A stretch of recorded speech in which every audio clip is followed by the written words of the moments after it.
Pendant 10 000 ans, le palais impérial n'avait connu qu'une seule vérité, le silence. Un silence sacré, absolu, plus lourd que le vide entre les étoiles. Un silence que nous, les custodiens, avions appris à entendre comme d'autres entendent leur propre respiration.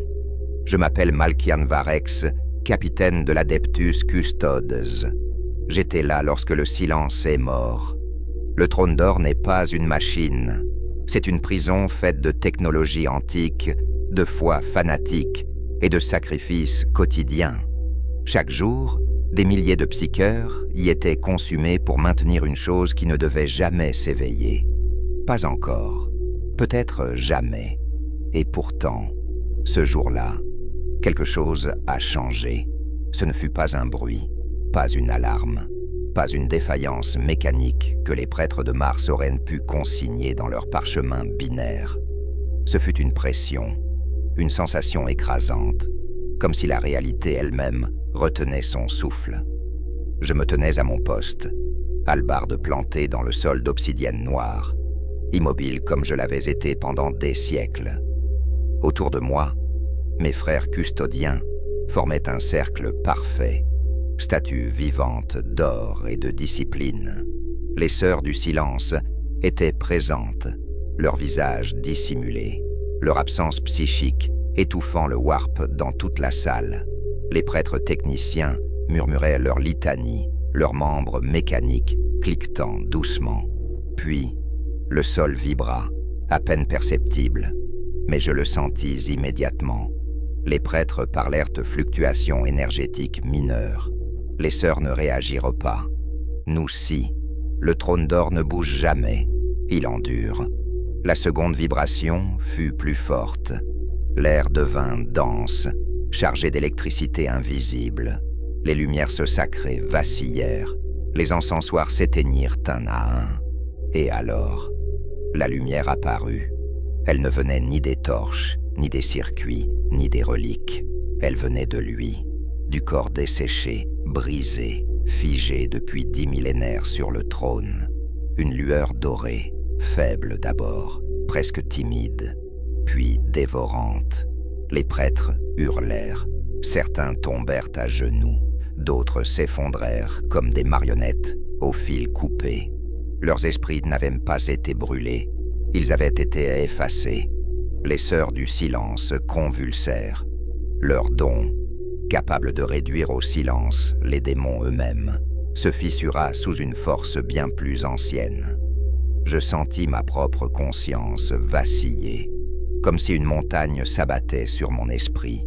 Par pure discipline ou par erreur du destin, je restai debout. À travers l'éclat aveuglant, je vis ce que nul n'aurait jamais dû voir. Les doigts, des doigts osseux, immobiles depuis l'âge des légendes, se replièrent. Un craquement sec résonna dans la salle, plus terrifiant que n'importe quel cri. Puis la tête se releva. Le palais entier trembla. Des fragments de pierre et de métal tombèrent du plafond. Les cerveaux-crânes chutèrent, leurs esprits machines anéantis instantanément. Quand ses yeux s'ouvrirent, la réalité se déchira. Ce ne fut pas un son, ce ne fut pas une explosion, ce fut un jugement. Je vis, à travers les baies blindées, Terra elle-même se transformer. Des colonnes de lumière dorée transpercèrent la planète, frappant les cieux. Des districts entiers s'effondrèrent, des vaisseaux explosèrent en orbite, comme des jouets abandonnés. Des milliards moururent en un battement de cœur. Et pourtant, il avançait. Les mécanismes du trône se désagrégèrent autour de lui. Les câbles fondirent. Les reliques millénaires cessèrent d'exister. Il se leva, lentement, inexorablement, comme une loi cosmique incarnée. Quand ses pieds touchèrent le sol, l'obsidienne se transforma sous son pas. Il n'était plus un homme. Il n'était plus un cadavre. Il était quelque chose d'autre. Son regard se posa sur moi. Je sentis chaque souvenir, chaque pensée, chaque doute arraché à mon esprit, sans résistance possible. Et alors, sa voix parla, pas par l'air, pas par le warp, directement dans mon être. « Tu es encore debout ?» Je tombais à genoux. Non par choix, par instinct primitif. « Témoigne, Malchian. Ce qui suit doit être vu. » Je compris alors une vérité que l'Imperium n'était pas prêt à entendre. Ce n'était pas le salut. Ce n'était pas le retour du Père bienveillant. C'était le réveil d'un Dieu façonné par 10 000 ans de douleur, de trahison et de foi imposée. Et l'univers n'était pas prêt. Je crus mourir, pas physiquement, mais intérieurement, comme si ce que j'étais avait cessé d'avoir un sens. Lorsque son regard quitta le trône et se posa pleinement sur le monde, le Warp hurla. Je le sentis, malgré mon esprit façonné pour résister à l'horreur. Une onde invisible parcourut la galaxie. Pas une explosion, une intention. Les psycheurs de Terra furent les premiers à tomber. Leurs esprits ne brûlèrent pas. Ils s'éteignirent, comme des étoiles privées de carburant. Les astropathes cessèrent de transmettre au milieu de leurs prières codées. Les navigateurs hurlèrent, leurs troisièmes yeux aveuglés par une lumière trop parfaite pour être comprise. Et au cœur de tout cela, il observait. Je sentis sa conscience s'étendre bien au-delà du palais. Elle traversa l'atmosphère, franchit l'orbite, pénétra le Warp lui-même, là où même les dieux du chaos régnaient depuis l'aube des âges. Pour la première fois depuis 10 000 ans, ils reculèrent. Le trône d'or, désormais inutile, s'effondra derrière lui dans un gémissement de métal sacré. Les prêtres survivants pleuraient. Pas de joie, pas de peur, mais de compréhension tardive. Ils avaient nourri un dieu sans jamais en mesurer le prix. Il avança dans la salle du sanctum intérieur, là où aucun pas n'avait résonné depuis des millénaires, là où même nous, custodiens, n'osions imaginer un changement. À chaque pas, la réalité ondulait, pas violemment, comme si l'univers s'ajustait. Je le suivais, non par ordre, par nécessité. Mon corps obéissait à une autorité plus ancienne que toute loi. Sur les écrans hololithiques, Terra brûlait, non sous le feu, mais sous le tri. Des quartiers entiers disparaissaient, sans décombres, sans cris audibles, effacés comme des lignes erronées dans un calcul divin. Je compris ce qui se passait. Ils ne détruisaient pas au hasard, ils séparaient. Les dirigeants corrompus, les prêtres ayant transformé sa vision en dogme, les institutions ayant bâti leur pouvoir sur la peur et l'ignorance. Leurs esprits étaient pesés et rejetés. Mais au milieu du chaos, je vis autre chose. Des îlots de lumière douce, des individus rares que sa présence n'anéantissait pas, des hommes et des femmes figés, le regard illuminé non par la terreur, mais par une compréhension soudaine. Il ne les touchait pas, il les marquait. Je voulus parler, poser la question qui brûlait mon esprit. Avant même que je ne forme les mots, sa voix résonna à nouveau en moi. Ce n'est pas une extermination, c'est une correction. Nous quittâmes le sanctum. Les portes millénaires s'ouvrirent devant lui, sans mécanisme, sans code, comme si la matière reconnaissait enfin son maître. Dans les couloirs du palais impérial, je vis les hauts seigneurs, gisant là où ils s'étaient effondrés. Certains n'étaient pas morts, ils vivaient, encore, leurs esprits forcés de revivre chaque décision, chaque vie brisée par leur ambition. La justice n'était pas rapide, elle était complète. Nous atteignîmes l'Eternity Gate. Devant nous, une ligne de Space Marines attendait. Casques retirés, armes abaissées, guerriers forgés pour ne jamais trembler, figés par la certitude qu'ils faisaient face à quelque chose qui dépassait leur compréhension. L'un d'eux parla. « Mon empereur, quelque chose ne va pas. » Le silence fut total. Puis l'empereur répondit. « Regardez ce que vous êtes devenus. » Sa lumière les traversa. Ils ne moururent pas. Ils virent. Leurs gènes imparfaits, leur fierté dégénérée. Leur obéissance aveugle devenue prison. Certains tombèrent en larmes, d'autres s'agenouillèrent. Un seul resta debout. L'empereur le regarda longuement, puis il disparut, pas détruit, retiré de l'existence. Je sentis quelque chose se fissurer en moi. Ces guerriers avaient combattu pendant 10 000 ans, et pourtant, cela n'avait pas suffi. L'empereur se tourna vers moi. « Tu doutes ?» Je ne répondis pas, mais il savait déjà. Et pour la première fois depuis son réveil, son regard hésita. Je n'ai jamais cru aux contes de fées. Dans l'Imperium, les histoires qui commencent par « il était une fois » se terminent par « et tout le monde brûla ». Je suis le commissaire Marosvan, 132e Cadien, détaché sur Valgardenvue, un monde ruche gelé jusqu'à la moelle. Un endroit où même la lumière semble mourir de froid avant d'atteindre le sol. La nuit où il est arrivé, le froid a changé de nature. Ce n'était plus un climat, c'était une volonté. Valgarde 9 était, sur le papier, un monde minier exemplaire. Une ruche principale, 3 forteresses de la garde, une présence légère de l'Adeptus Mechanicus, aucune activité xénos notable. En pratique, c'était un tombeau. Des vents acérés comme des lames, des tempêtes de glace qui pouvaient arracher la peau d'un homme en quelques minutes. Nous étions là pour sécuriser le culte impérial après quelques troubles mineurs. Des hérétiques, pensions-nous. Nous étions très très loin du compte. Tout a commencé avec le ciel. Une aurore verte se déchira au-dessus de la ruche, une lueur malsaine pulsant au rythme des flux du warp.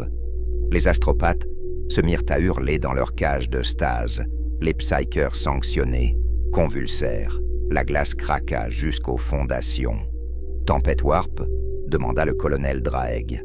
J'avais vu des tempêtes warp, mais aucune qui faisait ça.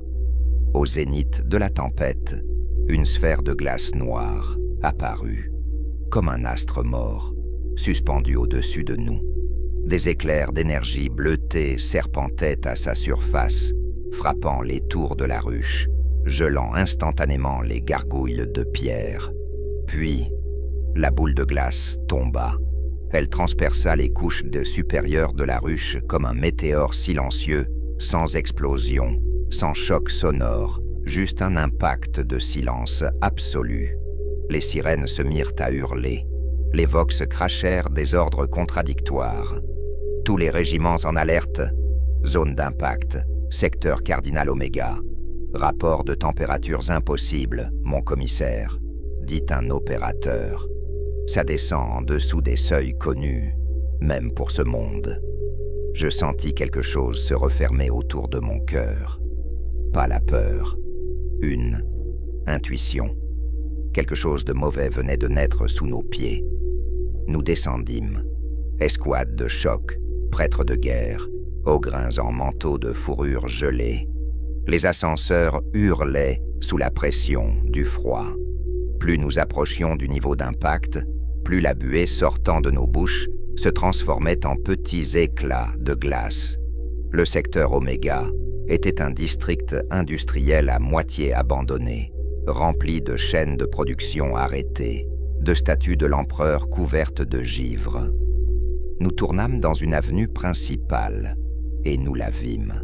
La sphère, elle s'était enfoncée dans le sol, brisant des centaines de mètres de ferrociment, créant un cratère circulaire. Au centre, un bloc d'esprits, des hommes et des femmes ordinaires, des savants cachant des livres interdits, des soldats protégeant des civils au mépris des ordres, des prêtres doutant en silence, une minorité, infime, mais réelle. Ceux-là, dit-il, ne méritaient peut-être pas l'anéantissement. Je sentis quelque chose se desserrer en moi. Alors il existe une alternative, osais-je dire. Pas la destruction, mais la réforme. Il me fixa, longtemps. Puis, pour la première fois depuis son réveil, sa lumière diminua. Peut-être, mais son regard se durcit aussitôt. mais l'impérium tel qu'il est doit mourir. À cet instant, je compris. Ce que nous vivions n'était pas la fin, ni un salut. C'était une transition. Et si je ne faisais rien, l'humanité ne survivrait pas à la Renaissance. L'impérium ne tomba pas en un instant. Il hésita. À travers la galaxie, les structures anciennes tremblaient sans encore s'effondrer. Les hauts seigneurs sentaient la pression, mais ne comprenaient pas encore sa source. Les prêtres parlaient de tests divins, les stratèges de manœuvres ennemies, les inquisiteurs de purification. Moi, je savais. L'empereur n'avait pas encore frappé de nouveau, mais son silence était plus terrifiant que sa colère initiale. Sa présence demeurait, écrasante, suspendue au-dessus de l'humanité comme une épée immobile. Nous étions revenus dans les profondeurs du palais, là où les décisions ne sont jamais annoncées, seulement exécutées. Ils vont résister, sa voix résonna dans mon esprit, sans émotion. Ceux qui ont bâti leur pouvoir sur mon absence ne renonceront pas volontairement. Je pensais aux hauts seigneurs de Terra, aux cardinaux de l'ecclésiarchie, aux inquisiteurs dont l'autorité n'avait jamais été contestée. Ils croient encore agir en votre nom, dis-je prudemment. Il s'arrêta. Pour la première fois depuis son réveil, il se figea. C'est précisément le problème. Son esprit se projeta, et je vis ce qu'il voyait. Des assemblées secrètes, des messages cryptés, des ordres de mobilisation, pas contre les Xénos, pas contre le chaos, contre lui. Ils me craignent plus que leurs ennemis. Un frisson parcourut ma colonne vertébrale. Ils ne peuvent pas vous affronter, dis-je. Ils le savent. Non. Mais ils peuvent tenter de préserver le mensonge. Alors je compris. Ils n'allaient pas attaquer l'empereur. Ils allaient attaquer son message. À travers la galaxie, les vox sacrées s'embrasèrent. Des sermons furent prononcés dans l'urgence. Des proclamations affirmèrent que le réveil était une illusion, une hérésie, une manipulation du warp. L'empereur déclaré faux. Il retourne la foi contre vous, murmurai-je. Sa lumière pulsa, non de rage, mais de déception froide. La foi est une arme dangereuse entre des mains médiocres. À cet instant, une transmission interrompit le silence. Une voix humaine, tremblante, déterminée. Ici le haut seigneur Cordel, au nom du Sénat impérial. Nous exigeons que l'entité actuellement présente dans le palais cesse toute action et se soumette à une vérification doctrinale. Je crus presque mal entendre. Soumettre l'empereur à un tribunal. Je sentis la réalité elle-même se tendre. Les murs vibrèrent, non sous une force physique, mais sous la pression de concepts brisés. L'empereur ne répondit pas immédiatement. Quand il parla enfin, sa voix fut diffusée partout, pas seulement à Terra, pas seulement au Seigneur, à toute l'humanité. Vous exigez que je me justifie. Le silence tomba à l'échelle galactique. Vous qui avez gouverné en mon absence, vous qui avez tué en mon nom, vous qui avez bâti un empire de peur en appelant cela foi. Sa présence se fit plus nette, plus ciblée. Je ne me soumettrai pas. Des alarmes hurlèrent dans le palais. Des forces armées se mirent en position, pas pour défendre Terra, mais pour retenir l'empereur. Je fis un pas en avant. Monseigneur, dis-je, s'il déclenche une guerre civile, il tourna enfin son regard vers moi. Alors elle aura lieu, puis plus doucement, mais pas comme il l'imagine. Il posa une main sur mon épaule. Pour la première fois, je ressentis quelque chose d'inattendu. Pas un ordre, pas une domination, une demande. Malchiant, tu seras ma voie là où je ne peux pas marcher sans tout détruire. Je compris ce que cela signifiait. Je ne serai plus seulement un gardien, ni même un soldat. Je deviendrai un pont, ou une cible. Et s'il refuse, demandai-je. Son regard se perdit dans l'immensité. Alors l'Imperium choisira ce qu'il est vraiment. À cet instant précis, la première flotte loyaliste leva l'ancre au-dessus de Terry. Les canons n'étaient pas pointés vers l'ennemi extérieur. Ils visaient le palais. La guerre n'était plus hypothétique. Elle venait de commencer. La première salve ne fut pas tirée par un canon. Elle fut tirée par une déclaration. À travers les relais Vox sanctifiés, un décret fut proclamé par le Sénat impérial. L'entité, éveillée dans le palais, ne serait plus appelée empereur, mais anomalie Alpha Primaris, une hérésie à éliminer, un mensonge à étouffer. Ainsi commença la guerre la plus absurde de l'histoire humaine. Une guerre où l'Imperium se dressait contre son propre créateur. Dans l'orbite de Terra, les flottes se figèrent un instant, hésitant entre foi et ordre. Puis les lignes se formèrent, les bannières s'alignèrent, des chapitres entiers de Space Marines jurèrent fidélité. Non à l'empereur, mais à l'Imperium tel qu'il était devenu. Ils ont peur, dis-je, observant les trajectoires de combat se dessiner dans le vide. L'empereur ne répondit pas immédiatement. Son esprit était ailleurs, dispersé à travers des millions de consciences humaines. Là où certains criaient vengeance, d'autres ressentaient dormant quelque chose de nouveau, le doute. La peur est Serdrat, leur dernier refuge, dit-il enfin. Ils préfèrent un mensonge familier à une vérité qui exige de changer. La première bataille éclata au-dessus de Luna. Des frégates loyalistes ouvrirent le feu sur des croiseurs de l'Adeptus Custode, envoyés pour évacuer des civils et sécuriser les stations orbitales. Des frères se battirent contre des frères, non par haine, mais par obéissance. Je ressentis chaque mort comme une dissonance. « Arrêtez-les », demandai-je. « Un mot de vous suffirait. » Il secoua lentement la tête. « Non. Cette décision doit être la leur. » Alors quelque chose changea. L'empereur étendit sa présence, non comme une arme, mais comme un miroir. À travers le warp, il laissa les esprits humains percevoir ce qu'ils voyaient. La corruption des hauts seigneurs, les purges injustifiées, les mondes sacrifiés pour maintenir des privilèges.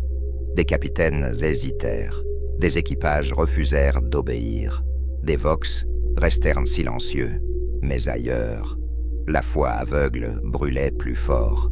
Sur Terra même, l'ecclésiarchie lança l'ultime blasphème, un appel à la croisade de la vraie foi, déclarant l'empereur renégat. Je sentis alors quelque chose de dangereux naître dans l'esprit de l'empereur. Pas de la colère, de la fatigue. 10 000 ans, murmura-t-il. 10 000 ans à essayer d'élever l'humanité. Et elle choisit encore la chaîne plutôt que la liberté. Il se tourna vers moi. « Dis-moi, Malchian, si je n'existais pas, l'humanité mériterait-elle de survivre seule ?» La question me transperça plus profondément que n'importe quelle arme. « Oui, » répondis-je sans hésiter, « parce qu'elle continue de se relever, même brisée, même ignorante, même fautive. » Il observa la guerre s'étendre comme une plaie à travers les étoiles. Alors je leur laisserai une chance. À cet instant, il fit quelque chose d'impensable. Il retira une partie de sa présence. Le warp trembla. Les tempêtes allées s'apaisèrent légèrement, comme si le dieu qu'ils avaient fabriqué acceptait de redevenir homme. Qu'ils choisissent sans moi. Et ce choix coûta cher.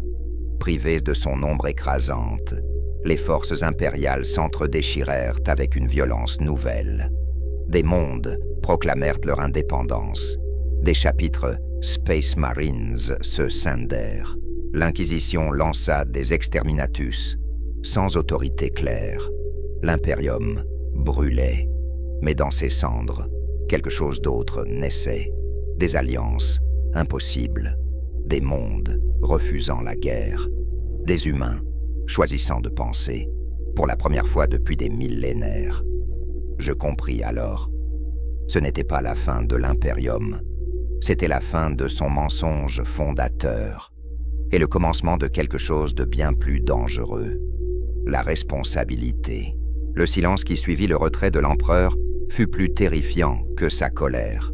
Le Warp, privé de sa présence écrasante, ne devint pas immédiatement plus sûr. Il devint incertain, comme une mer sans phare, où chaque esprit psychique devait désormais naviguer seul. À travers la galaxie, les conséquences furent immédiates. Des mondes entiers, autrefois maintenus en vie uniquement par la peur et la foi, sombrèrent dans l'anarchie. Les prêtres criaient à la trahison divine. Les gouverneurs suppliaient pour un signe. Les masses attendaient un miracle qui ne venait pas. Mais ailleurs, quelque chose d'inédit se produisait. Sur des planètes oubliées, loin des routes sacrées de l'Imperium, des communautés humaines commencèrent à s'organiser sans dogme, sans icônes, sans prières. Des techniciens partageaient leur savoir. Des psychers étaient protégés, encadrés, non sacrifiés. La survie n'était plus un acte de foi, mais un choix conscient. Je parcourais ces mondes comme l'ombre de l'empereur, non comme un messager divin, mais comme un témoin. Ils s'en sortent, dis-je, observant une cité renaître sur les ruines d'un ancien monde ruche. Sans vous. Il resta silencieux un long moment. Certains, oui. D'autres échoueront. Je sentis alors son regard se tourner vers le Warp. Les dieux du chaos avaient compris. Privés de leurs plus anciens prédateurs, ils s'étaient enhardis. Des tempêtes immatérielles se reforçaient. Des cultes se levaient, promettant protection, puissance, sens. Tout ce que l'Imperium avait autrefois offert, sous un autre nom. Ils vont exploiter le vide que vous avez laissé, dis-je. Je le sais. Pour la première fois depuis son éveil, sa voix portait une nuance que je n'avais encore jamais perçue. De l'hésitation. Si j'interviens à nouveau, je redeviens ce qu'ils veulent que je sois. Un dieu, une béquille. À cet instant, une vision me frappa. Des milliards de destins suspendus. Des humains debout, seuls, face à l'abîme. Certains tombant, d'autres avançant. Alors guide-les sans te montrer, dis-je. Comme avant, comme pendant la grande croisade. Il me fixa. Tu me demandes de croire en eux, comme ils doivent apprendre à croire en eux-mêmes. Une guerre éclata alors dans le Warp. Pas une bataille de flotte ou de légion, mais une lutte de volonté. Les dieux du chaos tentèrent d'engloutir ce nouvel âge naissant. Leurs murmures devinrent plus séduisants, plus subtils, moins violents. Et l'empereur fit un choix. Il ne frappa pas, il résista. Il ancra sa conscience dans les esprits humains qui refusaient la soumission, ceux qui doutaient, ceux qui questionnaient, ceux qui refusaient les réponses faciles. Pour la première fois, le Warp connut une chose qu'il n'avait jamais portée, la responsabilité partagée. Des tempêtes se dissipèrent, des entités se replièrent, non par peur, mais par famine. Vous les affamez, murmurai-je. Oui, car ils se nourrissent de ouatre, de faiblesse, pas de foi éclairée. Mais ce combat avait un prix, je le sentis faiblir, non en puissance brute, mais en présence. Malchiant, dit-il lentement. Je ne peux pas rester ainsi indéfiniment. Soit je redeviens un phare, soit je disparais.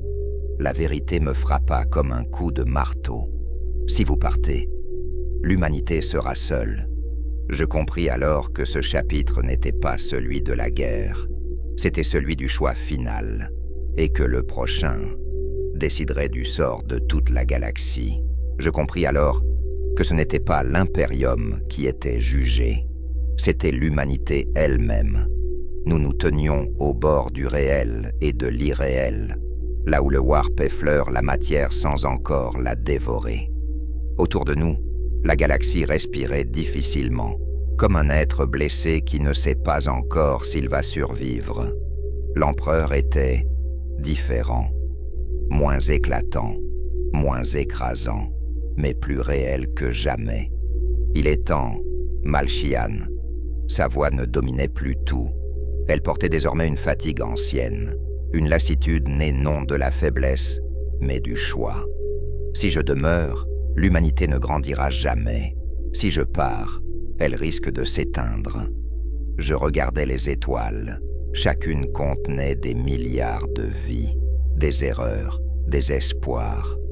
Alors ne restez ni comme un dieu, ni comme un fantôme, dis-je doucement. Restez comme une limite. Il tourna lentement la tête vers moi. Explique. Vous n'avez pas besoin de gouverner, ni de juger chaque âme. Devenez ce que vous aviez toujours voulu être, une frontière, quelque chose que l'humanité ne peut pas ignorer, mais qu'elle ne peut pas non plus adorer. Le silence s'étira, puis, pour la première fois depuis son réveil, l'empereur sourit, un sourire à peine perceptible, humain. Tu proposes que je me lie volontairement? Oui, pas à un trône, mais à une loi, la vôtre. Il contempla cette idée, et je sentis la galaxie retenir son souffle. Alors il le fit. L'empereur se fragmenta, pas physiquement, conceptuellement. Sa conscience se répartit à travers la réalité, non comme une présence écrasante, mais comme une structure, un équilibre. Le warp se stabilisa autour de ce nouvel ordre, pas purifié, mais contenu. Les dieux du chaos hurlèrent, non de douleur, mais de rage. Ils n'étaient pas détruits, mais privés d'accès facile. L'humanité n'était plus une proie sans défense. Je ne serai plus un roi, dit-il, ni un dieu. Je serai la conséquence. Je tombai à genoux, et l'impérium, sa voix résonna, calme et définitive. Il tombera, et c'est nécessaire. Il me montra l'avenir, non une vision figée, mais des possibilités, des mondes humains libres, parfois faibles, parfois brillants, des alliances fragiles, des guerres encore, mais plus jamais une humanité enchaînée à un mensonge unique. Ils échoueront parfois, dit-il, mais ils apprendront. Sa forme devint lumière diffuse, puis idée, puis loi. Avant de disparaître, il posa une dernière question. Malchian, penses-tu qu'ils en soient dignes? Je pensais aux milliards morts, aux milliards qui survivraient, aux erreurs à venir. Oui, répondis-je, parce qu'ils continueront à essayer. Alors il disparut, pas dans la mort, mais dans le fondement même de la réalité humaine. Je me relevai, seul. L'empereur s'était éveillé, et en se réveillant, il avait enfin fait ce qu'aucun dieu n'avait jamais osé faire. Il avait fait confiance à l'humanité. Épilogue, l'impérium tel qu'il était connu n'existe plus, mais l'humanité, elle, continue, sans trône, sans Dieu, avec seulement une chose qu'elle n'avait jamais vraiment eue, le choix.